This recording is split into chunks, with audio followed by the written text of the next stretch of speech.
All right, last night, many of you guys may have been aware that a guy named Francis Ngannou kind of shocked the world in a way by basically going the distance with the heavyweight world champion Tyson Fury. Now, Tyson Fury, it seems like didn't take this fight very seriously. He was heavily favored to win. He's, the heavyweight world champion, considered one of the best of all time.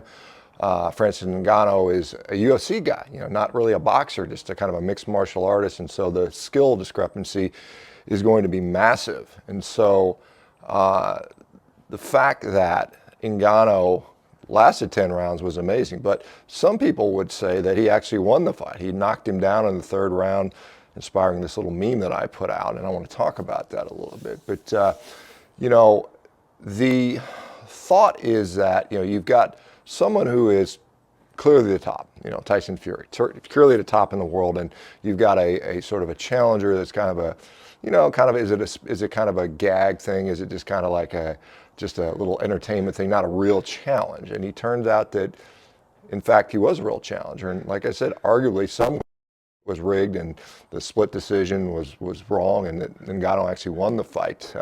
Certainly Tyson Fury's was a bit battered at the end of the match,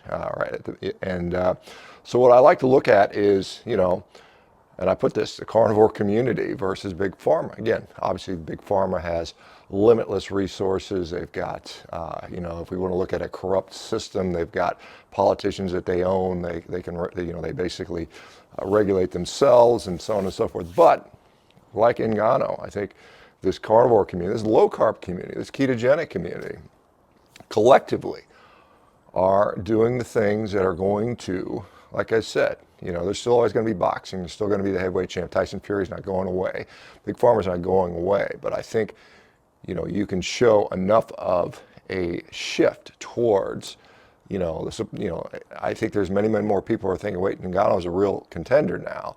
And just like what we're seeing with carnivore growing, with what we're seeing more and more people no longer reliant on the pharmaceutical drugs, no longer sort of captured into the healthcare system, we're going to see more of that, and I think it's great. And I think that every single day, and it is, we're all in a struggle, all in a battle. Every single day, each and every one of you gets healthier, stops, like I said, buying all the garbage food, stops depending upon all the drugs.